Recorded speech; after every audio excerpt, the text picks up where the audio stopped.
On today's show, we have the new 2023 Nissan Ariya. This is a fully EV car, and as you can see, I've got it plugged in because, well, it's the charge life, right? You got to have your cars plugged in if you're going to have a full EV, and well, taking a while to charge it all the way to max, but we've done it, and it's time for the Hyperloop.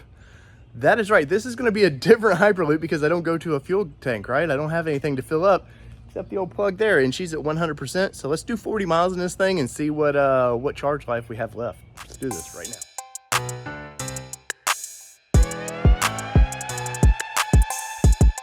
Part of the charge life is this little 115 voltage charger, which is like a trickle charger, and well, we've maxed this thing out. I've left this set for a full day to fully charge, and fully charged we have. So let's shut this up, close it, and let's take this Nissan Ariya out for its maiden voyage on the Hyperloop.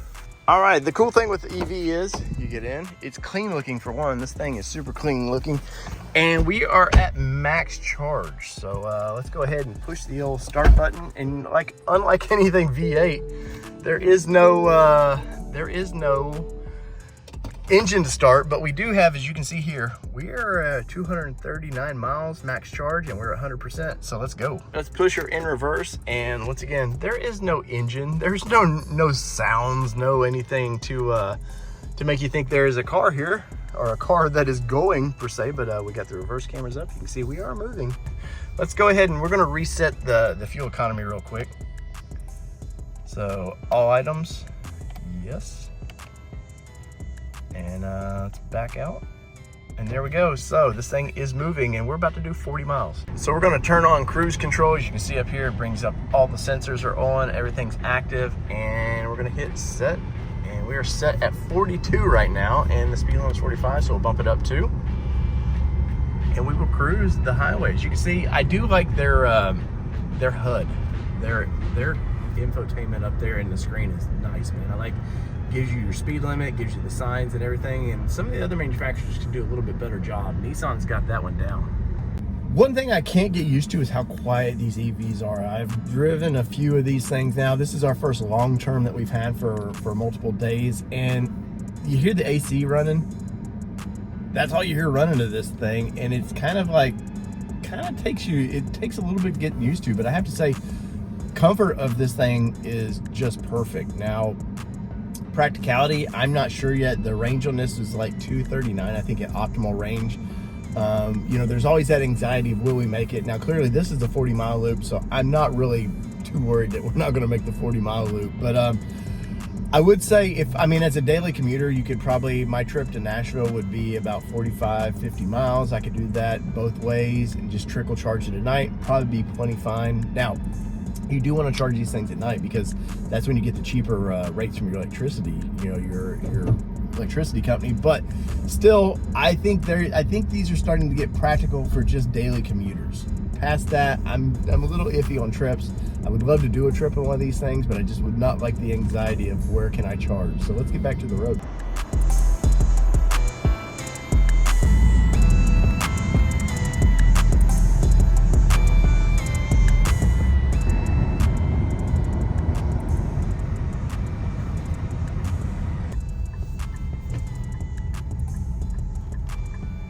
Now we're on the back roads. This is where it might get interesting as far as the economy of this thing. So I'm gonna still try to keep cruise control the best I can because there's no reason not to. But yeah, let's see what it does. Funny thing about this loop is I can't go to the service station I normally go at to fill this thing up. So we're gonna have to plug it in. But I think we'll be able to gauge by when we plug it in. We'll know how long the car it'll calculate how long it'll take to charge with our trickle charger, by the way, our 115 charger. It'll give us an idea of how much to charge, and we'll have a good idea of our economy on this thing. And this is all new to us, so trying to figure out a way to do our loop with an electric vehicle. So bear with us. We're still figuring this one out, but we're having a lot of fun doing it. I'm curious, are you new to EVs? Our approach with EV is me and Kelly are just a couple knuckleheads that don't know anything about it, that we're trying to learn, and we're not one of these channels that are going to be over your head, like this is not rocket science to figure out whether we like these things or not and how long it takes to charge them. I'm never going to break down these things to the whatever the power source, blah, blah, blah. I just drive vehicles and I enjoy them, and that's our approach to this. So if you like that, please smash that subscribe button for me. We do all kinds of things from off-road to cars to now electric. So join along. Well, there's our service station, as it were. So we'll plug this thing back in and check this numbers out. So you can see there we did 39.2 miles. The normal, we didn't go to our fuel station that's right up the road. So 4 kilowatts per hour. We averaged 43 miles, and it took us about 56 minutes to do that 40 miles. And there is our trip. So estimated time of charge is 8 hours and 45 minutes. Now, 8 hours and 45 minutes on 115 voltage, that would take us a while. But guess what? If you were commuting to work, that gives you an idea that, okay, I could do 40 miles, and that's what it would take to, you know, overnight I could charge it and I would be fine. And even if you did 40 miles both ways, you're still, yeah, over the end of a week, you're losing of sorts, that it would, you know, use more energy than it's actually taking back in. But I still think if you had a full charge on Monday, by Friday, and you're doing 80 miles or so, I think you would be okay in this. Now, we've partnered with a company called Lectron, and they do chargers. And I'm really excited this because we're doing EVs now. I've got to show you something. This is really cool. There'll be links down below if you're interested in using one of these chargers. Full disclosure, they did send us this to try. And so let's take a look at that real quick. All right, so part of the problem with having an EV is charging an EV. And well, we've got the Nissan provided adapter here, and it works pretty good. I mean, you just see there, you just put it in there. And look, you can tell it's charging.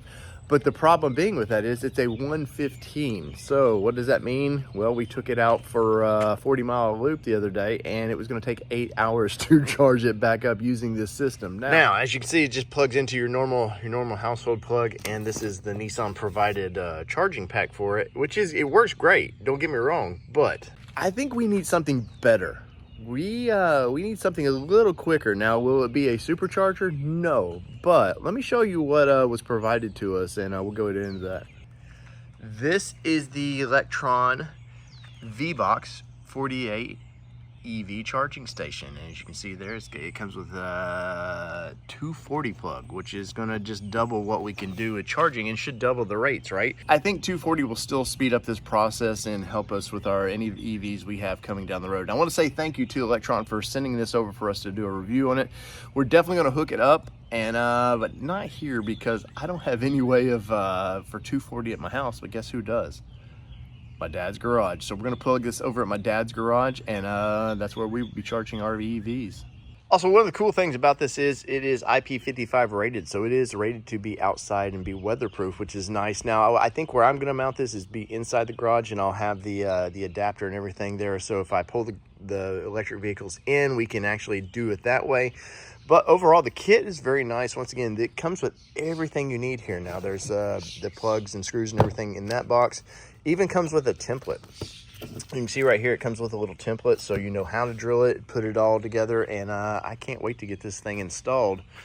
But first, we got to charge this one with that slow thing to get us over there, so we can charge it with this level 2 charger.